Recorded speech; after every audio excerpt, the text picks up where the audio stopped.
Okay, we're going to finish up chapter 7.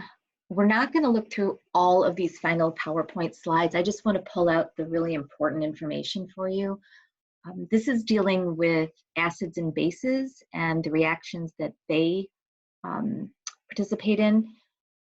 Acids, and I know you guys can read this, let's just look a couple of these together, but acids are sour and bases are bitter, okay? If you look and read through, you guys can read through these. On slide 27, an acid is a substance that produces an H+, which is referred to as a proton when it's dissolved in water. This proton, you'll hear this in, especially when you get into organic chemistry, you'll hear about molecules being protonated or deprotonated, which is just the addition or subtraction of this H+, but it's sometimes just referred to as a proton. Okay. I'm going to skip through a couple of these. You'll get some definitions on the acids and the bases, the strong acids and strong bases. Okay. On slide 30, let's look here. So we've got hydrochloric acid is one of the strong acids that we have used in the lab. Hydrofluoric acid we do not use in the lab. That's a little more dangerous than we want to have on campus. Think Breaking Bad, okay, if you've seen that. We've got hydrogen nitrate, so this is nitric acid. We do use that in the lab. This is hydrobromic acid. We do not use that. And then this is sulfuric acid, and we will have that in some experiments where it says, but not HI, this is hydroiodic acid. And we do not use that either. And there's some strong bases that are used. The bases that you probably will see the most, for sure, sodium hydroxide, and you'll see potassium hydroxide a little bit. So what this is, this slide is trying to ask us in this reaction, how to determine what salt product is going to be formed. So when an acid and a base mix together, it produces salt plus water. That is a pattern that you will have to remember. Okay, so I'm going to flip over to the webcam, and we're going to look at what salts are produced here. Okay. So we were starting with, I'll write down what I just said. So we have an acid plus a base equals salt plus water. Okay, that is a standard acid-base reaction, right? The example that they gave on the PowerPoint, the first one is H2SO4 aqueous, so that's sulfuric acid, plus KOH aqueous, that is potassium hydroxide. Trying to figure out when they combine what salt is produced, plus we should have water. Okay, so this is a double displacement reaction. So we're going to be looking at the potassium with the hydroxide. The potassium is going to combine with the nonmetal over here, the sulfate, from the sulfuric acid. And what you're going to be left with is the hydrogen combining with the hydroxide to produce the water. So potassium, the K2SO4 aqueous, which is potassium sulfate, plus H2O water, which is liquid. That reaction is, like I said, a typical acid-base reaction. This is not a balanced equation, so I'm going to put in the coefficients that we need to balance it, all right? Okay. So we have acid plus the base equals salt plus water. Very, very typical reaction. The other one that was listed was HNO3 aqueous, so that's nitric acid.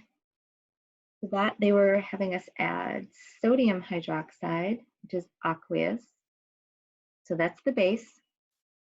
And we're going to produce salt plus water. Okay. So on this one, let's pick it apart a little bit. I gave you these right here. So let's see what's happening here. So we've got double displacement reaction. We know that water is going to be produced, but let's look at the metal nonmetals. So we have sodium is going to combine with the nonmetal from the nitrate, from the nitric acid. So we're going to have NaNO3 aqueous. So that's sodium nitrate plus what's left over. So we've used the sodium and we've used the nitrate. I'm going to circle these. We have H and OH left, okay? So if I were to take the H and the OH over here, I can shuffle it around a little bit. It's going to make water. So it's also HOH. I'll just put that. When we shuffle it around a little bit, that's water. So that's what was left over. So we have our acid plus our base equals salt plus water. So that's where the double displacement comes in. It's super good if you can remember that they're swapping partners with each other, and that's how they're producing the salt and the water. Okay. I am going to flip back over to the PowerPoint.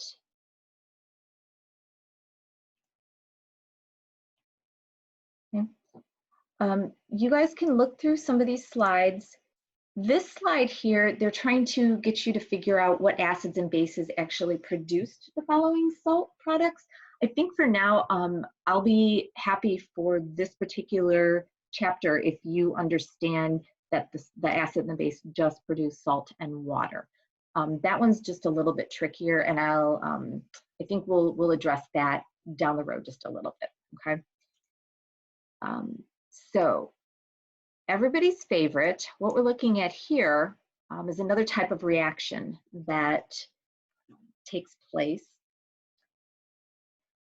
Redox. So we don't do a lot with redox in 111. You will do a lot with it when you get into 141. But what redox is the reaction of a metal with a nonmetal that forms an ionic compound, okay? And what it basically is a transfer of electrons. That's where the reduction, oxidation, or redox comes into play. Oxidation occurs when a species or part of one of the reactants loses electrons. And reduction occurs when a species gains electrons. And this is kind of one of those where it sounds a little backwards if you have reduction and you're gaining something, but that's, remember I've kind of said chemistry can sound a little backwards sometimes. But they have different mnemonics to help you remember what it is.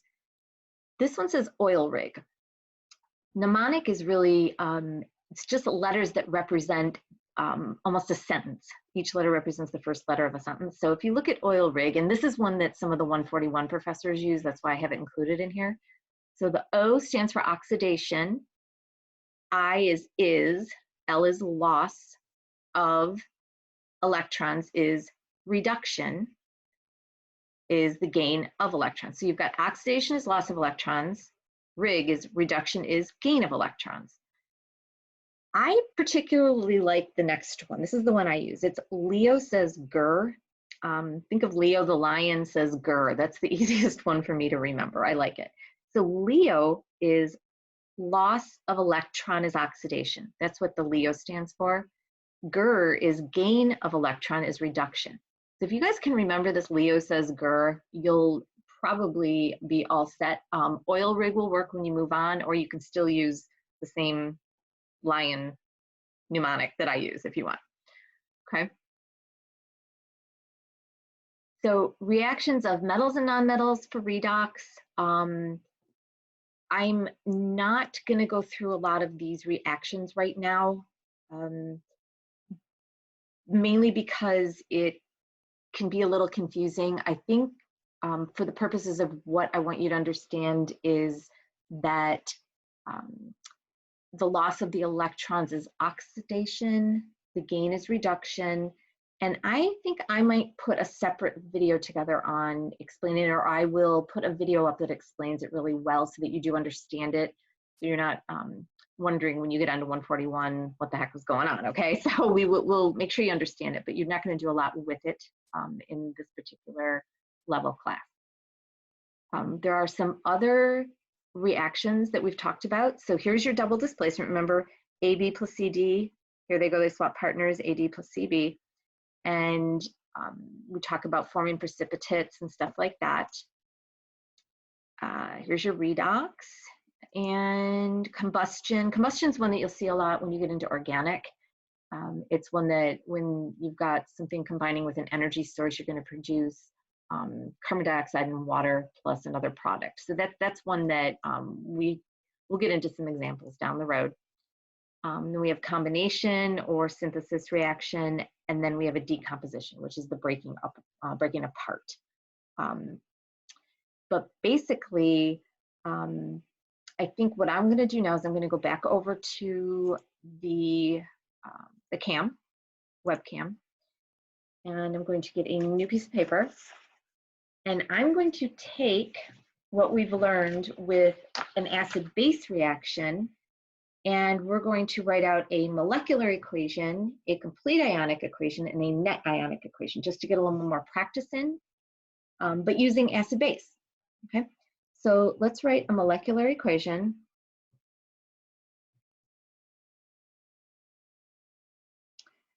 We have nitric acid, HNO3, which is aqueous, plus potassium hydroxide, which is aqueous, yields potassium nitrate, which is aqueous, and that's the salt, plus the other one is water, right? So we have acid plus a base yields salt plus water. So let's look at the complete ionic equation. Okay. So what we want to do is we want to separate out anything that is aqueous into its ionic parts, the parts with the charges. Before, when in the last video, when I was showing you that we were doing the ionic equations and we did not separate out the solid, right, the precipitate, we also do not separate out liquids and we do not separate out gases. So in this particular instance, we're going to be looking at the one we don't separate out, which is the liquid, and trying to figure out what actually produced that when we do our net ionic. But let's look at the complete ionic equation first. So we have the H plus, which is aqueous, from the nitric acid, plus the nitrate, which is also aqueous, plus our next one is aqueous to the potassium hydroxide. So we have potassium, which is aqueous, hydroxide is aqueous, which yields, this is an aqueous, the potassium nitrate is aqueous, so we're going to separate that out. And the nitrate. Water stays. Water does not separate out. Okay. So that's our complete ionic equation. To get the net ionic equation,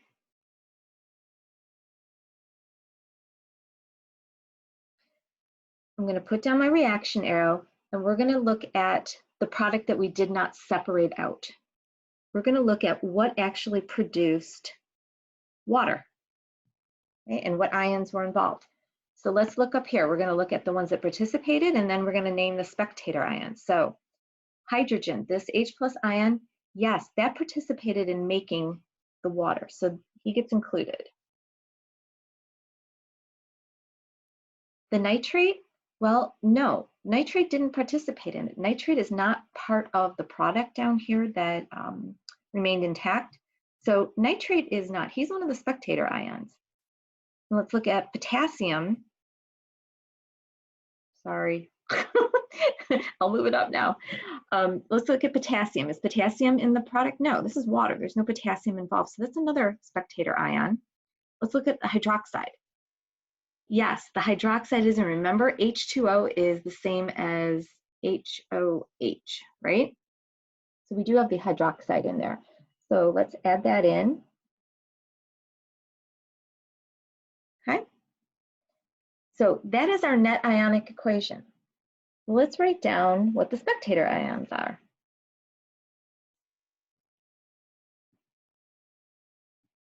We decided the spectator ions are going to be the nitrate and potassium. These are both aqueous. Right? Okay, so let's see. I want to go back to the PowerPoint really quick.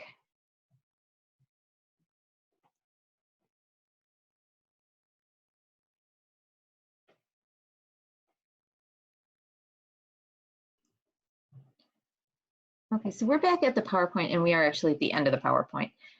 So I think that covers the really main key points of Chapter 7 that you guys need to know.